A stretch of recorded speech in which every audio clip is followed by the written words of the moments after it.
orar quando eu chegar em casa. Eu vou pedir quando chegar em casa. Quem sabe daqui a um ano Deus vai me socorrer? Não! Deus é socorro presente. É agora. É hoje. Salmos 46, que declara assim, verso de número 1. Deus é o nosso refúgio, é fortaleza. Deus é o nosso refúgio e fortaleza, socorro bem presente na angústia. E aí o Salmo vai continuar decorrendo e declarando a grandeza do nosso Deus. Porém, igreja, o que nós precisamos aprender, e que talvez você já saiba, é que todo louvor, ele carrega uma história. E os Salmos também, o Salmos de número 46, é um louvor dos filhos de Corá, que carrega uma história. E aí, mais uma vez, como eu disse, eu gostaria que você emprestasse o seu coração para que nós viéssemos aprender juntos que história esse salmo carrega. Nós falamos essa verdade, sim, é uma verdade. Deus é o nosso refúgio. Deus é a nossa fortaleza. Deus é o nosso socorro, o socorro da igreja, bem presente. Não só hoje, ou quem sabe amanhã, mas todos os dias, nosso Deus, Ele está presente. E qual é o contexto desse salmo escrito pelos filhos de Corá? A história vai falar que esse salmo ele surgiu quando o povo de Deus se encontrava em uma grande dificuldade, em uma grande batalha. A Bíblia declara que um rei foi levantado, o rei Ezequias. E a história de Ezequias aprendeu, Ezequias aprendeu como não servir ao Senhor. Ezequias aprendeu como não adorar o Senhor, porque o seu pai fez tudo aquilo que era mal. O seu pai ensinou a ele como não servir a Deus, porque tudo que era mal, o seu pai fazia. O seu pai fechou o templo. O seu pai, o pai de Ezequias, levantou ídolos, levantou idolatria, e o povo de Israel vivia um contexto muito ruim perante os olhos do Senhor. O povo de Deus fazia aquilo que não agradava ao Senhor. E quando o pai de Ezequias morre, ele tem uma decisão a ser tomada. Ou eu sigo os caminhos do meu pai, ou eu faço diferente. E aí nós aprendemos, igreja, que por mais que a gente aprende coisas ruins, por mais que nós vivemos histórias ruins ao longo da nossa vida, chega um momento da nossa vida que nós precisamos começar a fazer as nossas próprias escolhas. Eu continuo ou eu não continuo?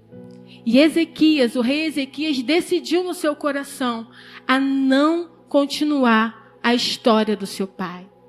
Ele se levanta e começa a restaurar o altar do Senhor.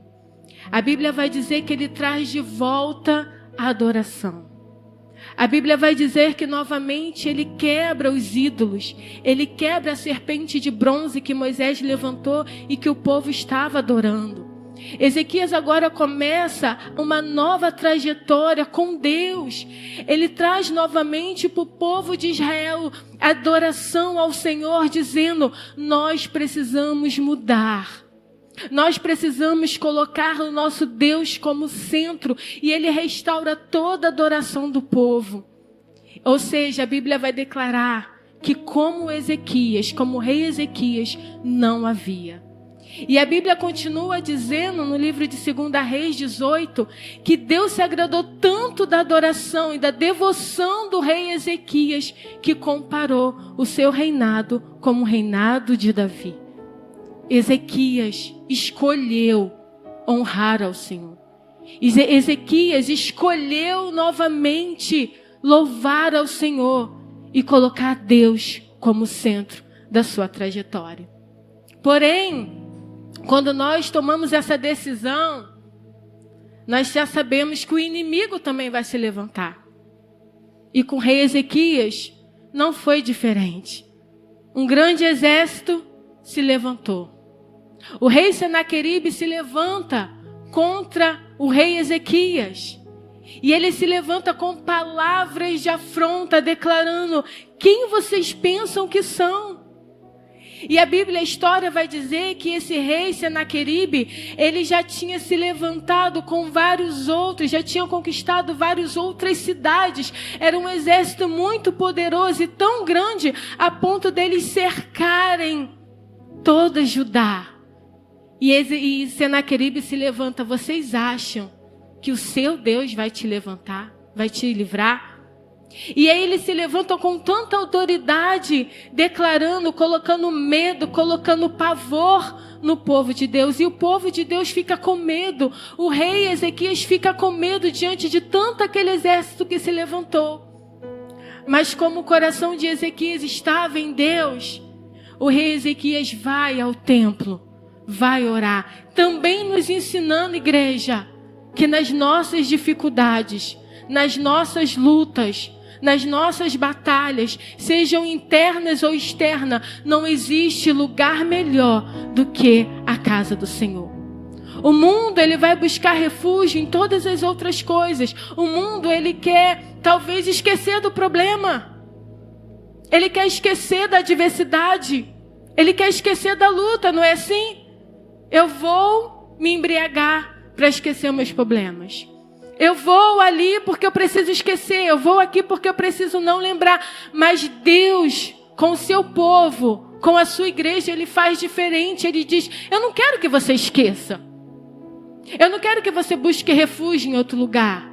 Eu quero que você venha para minha casa apresentar a sua dificuldade, a sua luta. Eu preciso que você enfrente. Essa é a autoridade, esse é o papel que Deus deseja que nós, como igreja, viemos lá fazer. Deus não quer que você esqueça. Deus não quer que você ignore. Deus deseja que a gente venha à casa do Senhor. E se é um choro, nós vamos chorar. E se é lamentação, nós vamos lamentar. E se é dor, nós vamos ofertar em dor. Mas Deus deseja que nós venhamos falar com Ele. Apresentar a Ele, é o próprio Deus que nos ensina: ei, apresente a sua causa para mim, a sua necessidade, porque sou eu que cuido de você. Deus não quer que a gente se esconda. Deus não quer que a gente ignore. Deus não quer que a gente se sinta o super crente, dizendo: eu sei lidar com tudo. Não é isso que Deus deseja. Porque existem batalhas que são maiores do que a nossa capacidade. Existem batalhas que a gente consegue enfrentar. E quando nós conseguimos enfrentar, Deus fala: vai, porque eu sou contigo. Quantas batalhas o povo de Deus enfrentou, que Deus simplesmente disse: vai, na tua força eu vou te fazer vencer. Na tua força você vai conquistar. Na tua força eu vou ser contigo. Mas nessa batalha em específico foi diferente, porque não tinha como o povo conquistar aquela guerra. Não tinha como o povo vencer. Eles estavam cercados, pavor, pânico. Eles fizeram uma pressão psicológica no povo. E ainda declarou: nós vencemos todos os outros deuses. Ou seja, todas as nações fizeram o que vocês estão fazendo. As nações que nós conquistamos, eles também foram buscar auxílio ao Deus deles. Eles também ofertaram ao Deus deles, eles jejuaram ao Deus deles, mas nenhum deles foi capaz de nos vencer. Então vocês estão acreditando que o Deus de vocês vai te livrar. Vocês estão acreditando que o Deus de vocês vai fazer vocês vencerem essa guerra. Não, nós vamos entrar e nós vamos vencer. E Ezequias rasga a sua roupa. Ele faz com que o povo toda a nação entre em jejum e adoração. Sabe por quê? Porque o Deus que você serve não é igual aos outros deuses. O Deus do povo de Israel não é igual aos outros deuses. Já viu aquela história? Você está fazendo isso aí, eu também já fiz e não deu certo. Você vai tentar, eu também já tentei e não deu certo. Sim, Você lutou com o seu Deus. Mas eu estou lutando com Deus que me resgatou, com Deus que me salvou, com Deus que segura nas minhas mãos e diz: eu sou contigo. E acredito que esse foi um dos maiores erros. Não. O primeiro erro já começou quando ele tentou contra o povo de Deus. E o segundo, quando ele não desafia o rei, mas ele desafia o próprio Deus. E Deus toma aquela afronta para si. E o rei Ezequias vai orar: ouve, Senhor, as palavras de afronta. Escuta, ó Deus, o que diz o inimigo contra mim. Ele se levanta para me intimidar, dizendo que o Senhor não me livrará. E Deus toma aquela afronta. E Deus recebe tanta aquela afronta. Porque vocês lembram que eu falei? Quando tinha as outras guerras, o que Deus falava? Eu sou com você. Você vai. E eu vou te ajudar. Você vai. E vocês vão vencer. Mas nessa guerra, se tornou pessoal e particular. Nessa guerra, Deus vai dizer: ei, fica calmo, Ezequias.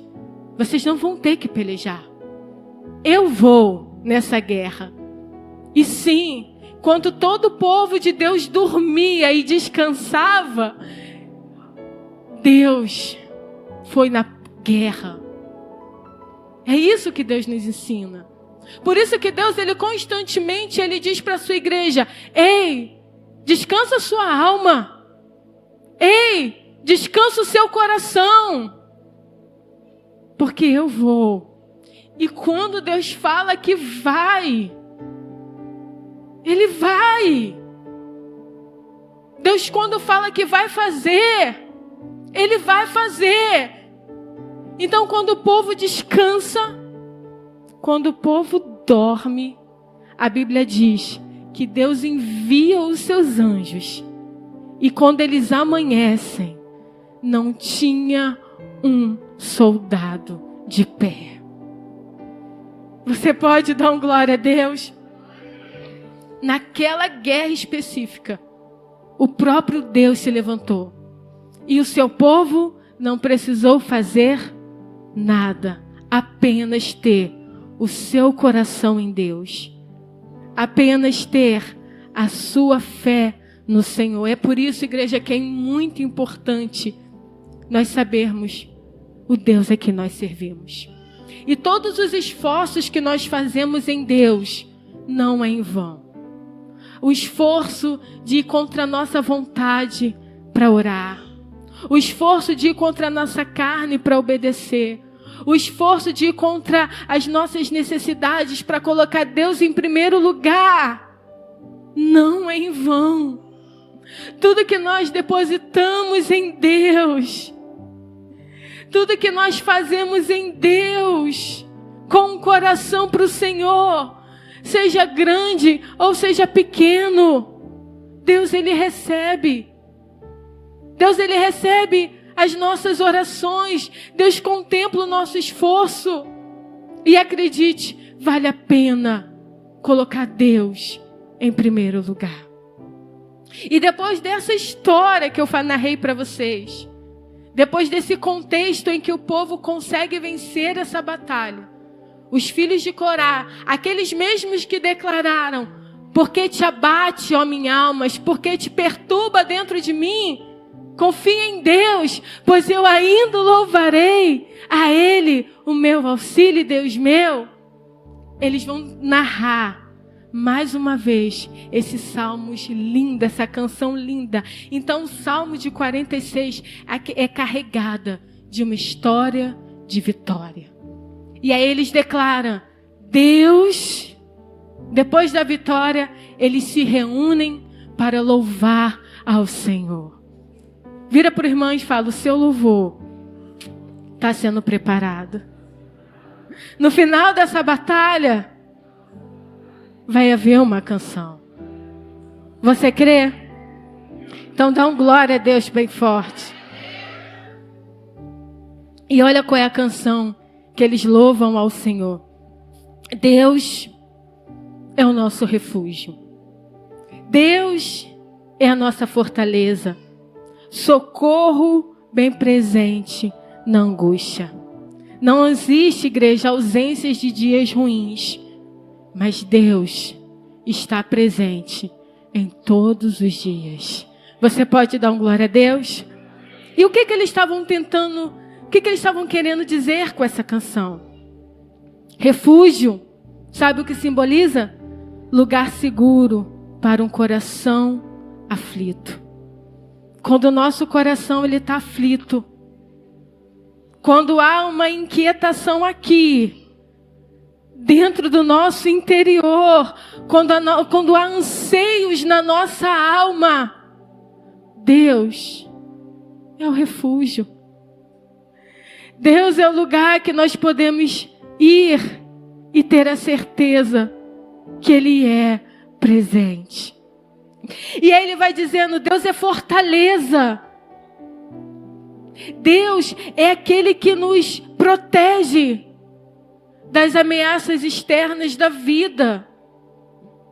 Falamos aqui da história do rei Ezequias. Ele restaurou o altar. Ele trouxe de volta a adoração, mas isso não impediu de um grande exército se levantar. Isso representa as nossas vidas e talvez nós venhamos nos perguntar por que a tempestade se levantou? Deus, o que eu estou fazendo de errado?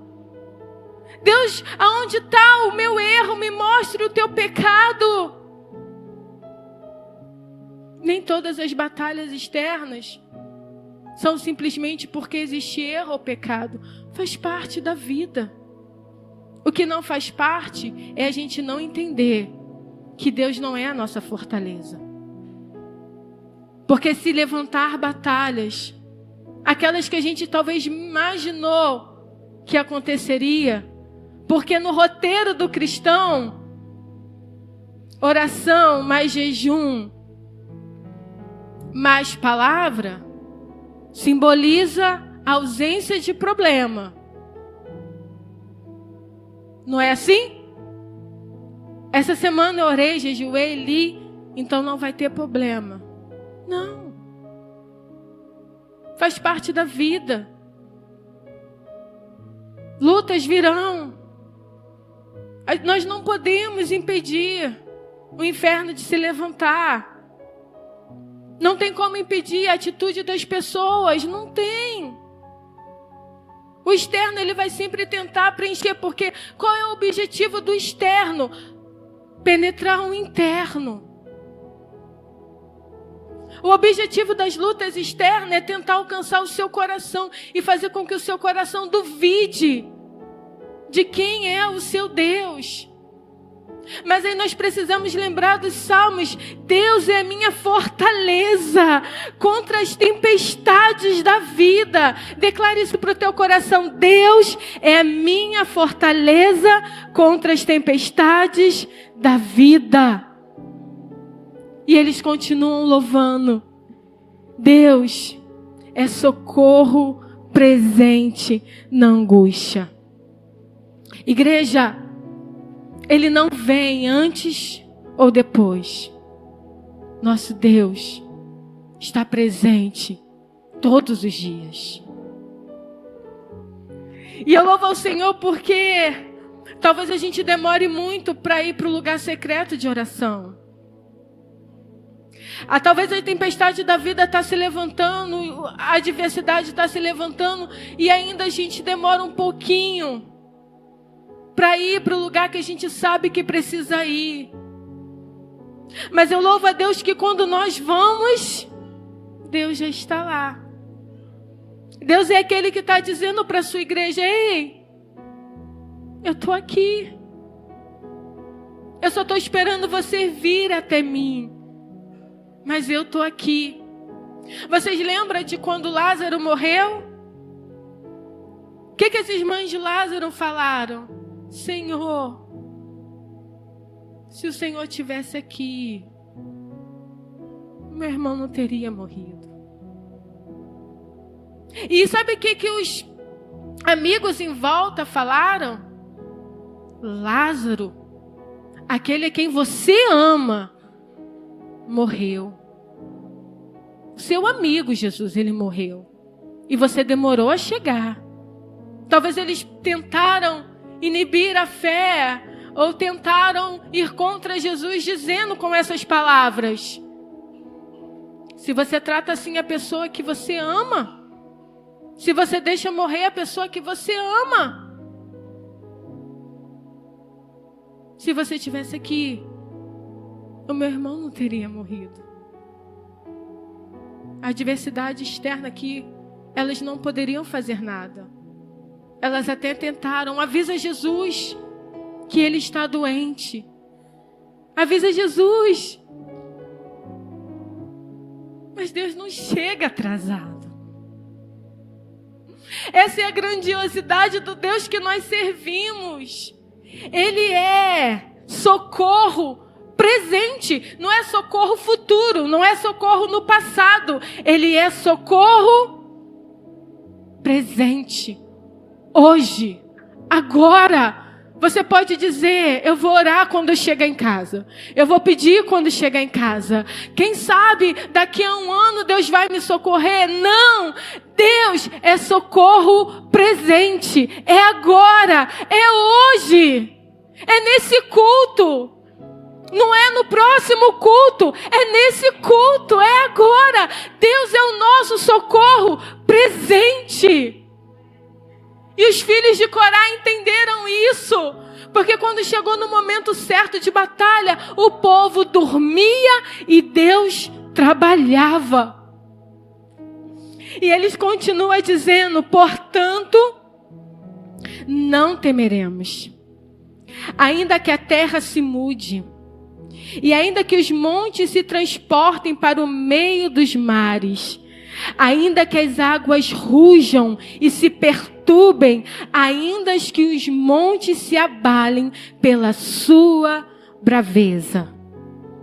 O texto, no verso de número 2, apresenta 3 crises. Quais são essas 3 crises? A terra se mude. Como que a terra vai se mudar, gente? Como que a terra vai de um lado para o outro? O que isso representa? Mudança de realidade. Vira para o teu irmão. Mudança de realidade.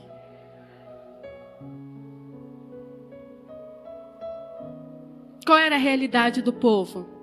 Louvor e adoração. E o contexto mudou. Mudança de realidade. Tá tudo tranquilo na sua vida. Mas a gente não espere que o dia mal bata a nossa porta. Mudança de realidade. Eu organizei a minha vida, o meu futuro, para viver isso aqui. Eu trabalhei para isso, eu lutei para isso. Mas o imprevisto aconteceu. O que fazer? Eu não estou profetizando sobre a sua vida. E você fala, glória a Deus por isso. Mas a nossa realidade muda. O emprego pode se perder. Aquilo que era seguro. E o que é seguro, igreja? O que é seguro? Conquistei a minha casa. Hoje conversávamos sobre isso. A chuva veio e levou. Ninguém está livre.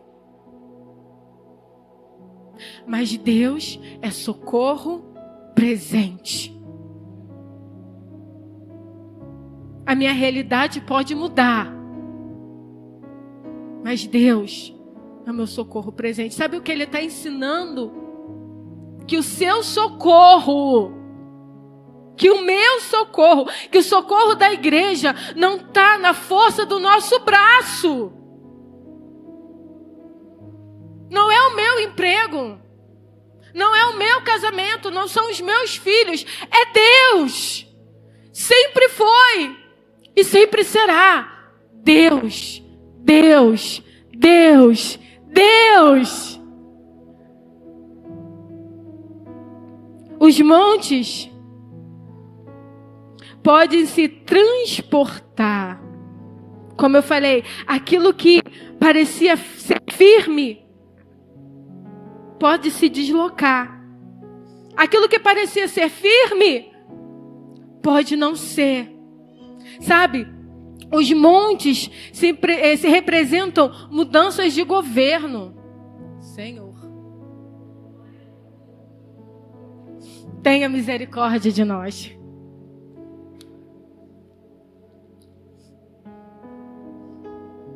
Já viu quando um injusto governa? O povo tem paz. Mas quando o ímpio? E a gente não quer que o governo bom saia para entrar um governo ruim, porque a gente sabe que se um governo ruim entrar, querendo ou não, a gente vai ter uma diferença na nossa vida. Mas de Deus falando, ainda que os governos entrem, governo sai, eu sou o teu refúgio. Deus é maravilhoso que Ele pensa em tudo. Talvez você pense, agora esse governo vai ser bom. Eu sou o teu socorro. Eu sou o teu refúgio. Então, ei, aquieta a tua alma, aquieta o teu coração. Tenha paz, sim, tenha paz. Ainda que as águas rugem, caos, águas, turbulências, ainda que haja turbulências, ainda que haja tempestades, igrejas, Deus é o seu refúgio. Declare, Deus é o seu refúgio. Deus é o nosso refúgio. Deus é o refúgio da igreja. Circunstâncias podem mudar. Estruturas podem cair. Crises podem surgir. Mas Deus é o nosso refúgio. Por isso nós não teremos medo. Coloque a mão sobre o seu coração e declare, por isso eu não vou ter medo. O medo paralisa a fé do cristão. O medo faz com que o cristão ande para trás. Por quê? Porque é muito mais seguro confiar naquilo que é concreto. É mais seguro confiar naquilo que os meus olhos podem ver, daquilo que a minha mão pode pegar. E quem não gosta de segurança? Eu quero segurança. Mas Deus está nos dizendo, cuidado, para não depositar o teu coração numa falsa segurança. Certo dia a Bíblia vai dizer que um homem, ele trabalhou, e ele no final vai dizer, agora minha alma pode descansar. Agora eu posso me alegrar com todo o meu trabalho. Aí a parábola declara, louco, hoje mesmo te pedirão a tua vida e para tudo que tu tem feito, vai para quem? O nosso coração, a nossa mente, não sei se isso tem a ver com a infância do pai e a mãe protegendo o tempo todo, né, segurando, não sei se tem alguma coisa, ação psicológica, mas a gente sempre vai buscar aquilo que é mais seguro. Não vou sair desse emprego aqui não, porque é mais seguro.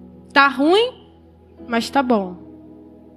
Não vou fazer isso aqui não, porque tá ruim, mas tá bom. Segurança. Oi? Não entendi. Continuo não entendendo. Não sou muito boa disso. tem a ver com outra. Eu sabia que tinha alguma coisa a ver com isso. Então é muito mais tranquilo a gente ficar naquilo que é seguro. Mas Deus nunca disse para o seu povo que a gente teria segurança nessa terra. Ele vai dizer: eu sou a tua segurança. Eu sou o teu refúgio. Eu sou a tua fortaleza. Não é nada externo. Sou eu. Tudo vem de mim, para mim, e voltará para mim. E Deus quer nos fazer entender isso. Ele é o nosso socorro. Ele é o nosso socorro bem presente. Então, por isso que às vezes Deus permite todo esse caos para fazer o nosso coração entender: ei, porque está batido a minha alma. É Deus. Sempre foi e sempre será. Por isso nós estamos aqui. Se fosse para fazer as coisas do nosso jeito, a gente estava no mundo. Mas se nós estamos aqui, é porque o nosso coração entende que é o Senhor. Tentamos fazer do nosso jeito. Não deu certo. E glória a Deus que o amor do Senhor nos resgatou. E glória a Deus que quando a gente pensa em sair, Deus nos traz de volta. Glória a Deus. É a pessoa que vai na casa. É você que vai para a tua casa. Tua casa continua no mesmo lugar, não é assim? Mas nesse caso, é como se nós víssemos a casa indo até a pessoa. É Deus nos resgatando. É Deus nos protegendo. É Deus cuidando de nós. É Deus dizendo para a sua igreja: eu sou com você. E aí ele continua declarando. Fica calma. Vamos até o final do salmo, amém? Amém? Obrigada, desconforta o meu coração. Você olhou ali para o salmo, nossa, ainda tem um montão. Calma aí, me presta de novo o teu coração. Teu coração fugiu, traz ele de volta. Há um rio cujas correntes alegram a cidade de Deus, o santuário das moradas do Altíssimo. O santuário das moradas. Não é uma morada. Das moradas do Altíssimo. Rio, presença contínua de Deus. Ele que dá vida. Havia uma terra sem forma e vazia. E havia um rio. E havia a presença de Deus contínua. A verdadeira cidade não é apenas um lugar físico, mas é a comunidade que permanece a presença de Deus. Existe esse rio, porque Deus ele vai declarar o quê? Eu sou a fonte de água viva. E o mais maravilhoso é que esse rio não está fora. Ele está dentro, organizando o nosso caos, saciando a nossa sede. Jesus vai declarar: eu sou a fonte de água viva. Está com sede? Venha. Venha. Eu tenho uma água que vai saciar a sua sede.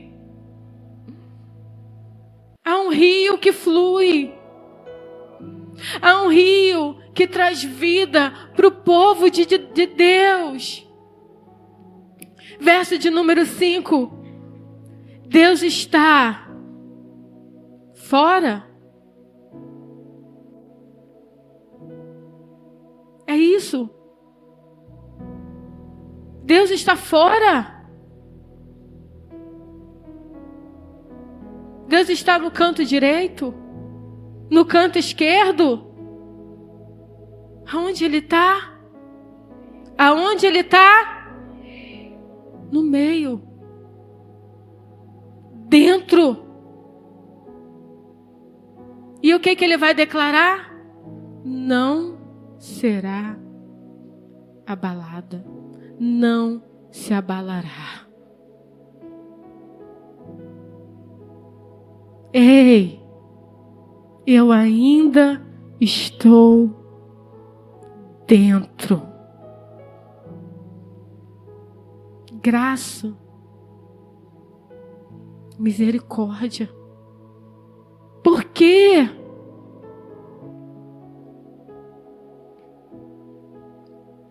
Deus escolheu estar dentro, igreja.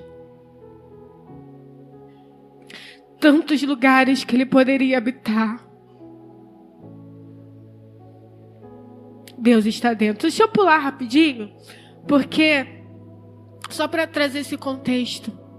7 vai dizer assim, depois eu volto para 6. O Senhor dos Exércitos está conosco. O Deus de Jacó é o nosso refúgio. Mas Deus muda o nome de Jacó para Israel. Quando Deus muda o nome de Abrão para Abraão, ele não volta a chamar Abraão de Abrão. Quando Deus muda o nome de Sarai para Sara, ele não volta a chamar mais Sarai. Quando ele muda o nome, ele muda. Mas Deus, ele muda o nome de Jacó para Israel.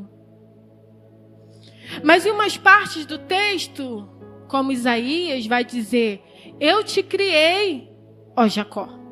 Eu te formei, ó Israel. Então, quando nós lemos na Bíblia, alguns textos vai dizer que em certos momentos Deus chama o nome, aqui representando a própria figura de Jacó, não a nação de Israel, tá? Deus chama Jacó de Jacó, em alguns momentos Jacó de Israel. E isso tem um significado. Quando ele vai dizer, eu te formei a Jacó, te criei a Jacó e te formei em Israel, ele está dizendo, Jacó, você foi gerado pela sua mãe. Você era suplantador. Você era enganador.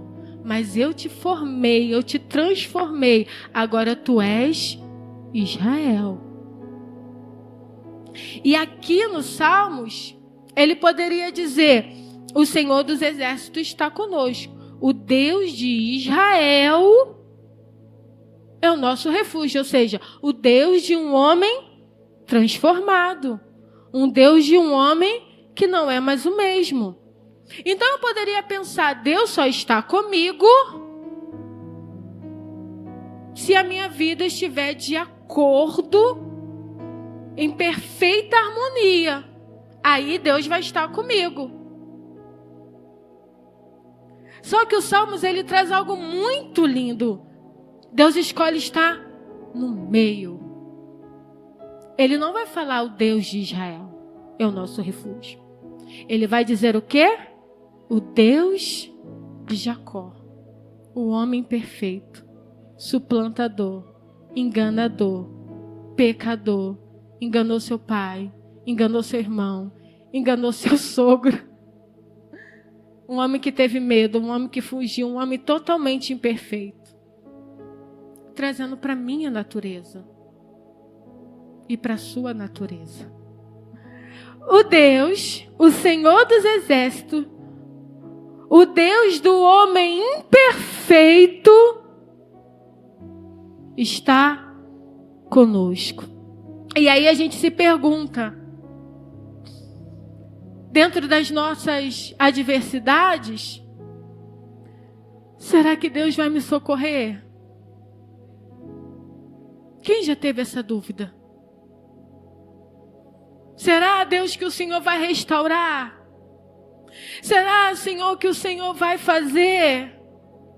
Será, Deus, que o socorro vai vir? Eu tenho estado tão imperfeita. E quantos testemunhos eu já ouvi dizendo, na minha imperfeição,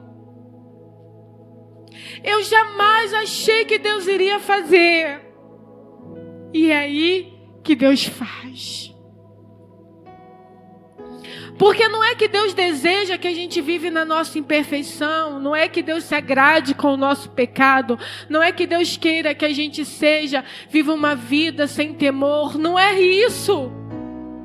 Mas a Bíblia vai dizer que Deus nos assiste nas nossas fraquezas. E é nas nossas fraquezas, olhando esse homem imperfeito, Deus escolheu estar no meio.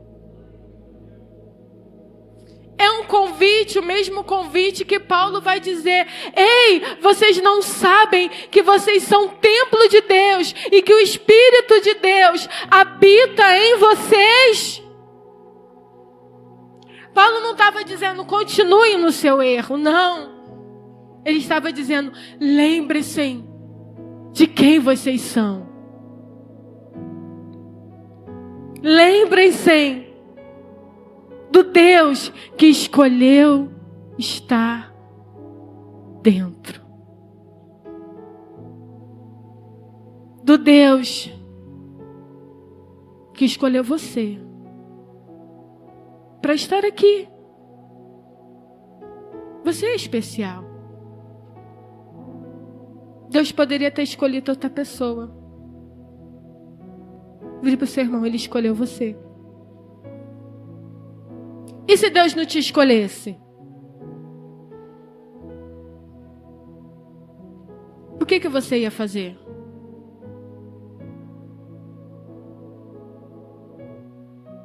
Acaso o vaso pode contender com o oleiro?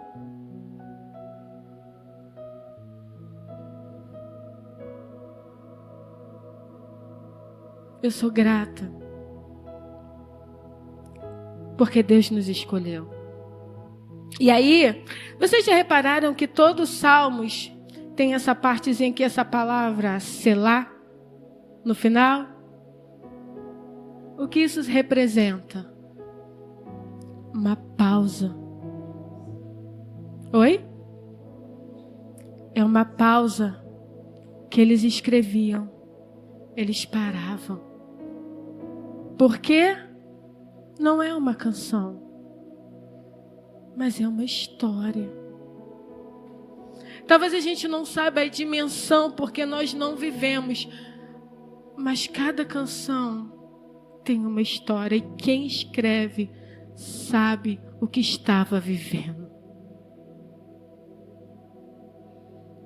Algumas pessoas falam assim: mas o meu testemunho é tão assim pequenininho. Mas você sabe da importância dele. Pode parecer muito pequeno, mas nós sabemos da importância. Para terminar,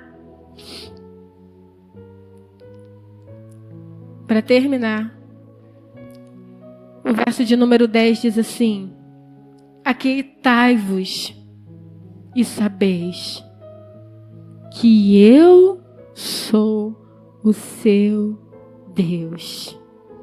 Serei exaltado entre os gentios, serei exaltado sobre a terra. O Senhor dos exércitos está conosco. O Deus do imperfeito é o nosso refúgio. Precisamos, igreja, parar com a agitação do nosso interior. Silenciar a nossa ansiedade e confiar em Deus. Salmos 46 é um convite para abandonar o controle da situação e reconhecer que só Deus é soberano. Salmo 46, eu vou repetir, os músicos podem subir.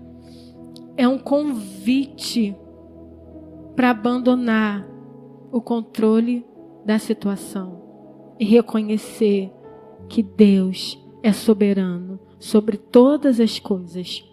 O Senhor dos exércitos é Deus poderoso. Ele está conosco. Ele é o nosso socorro. Ele é a nossa proteção.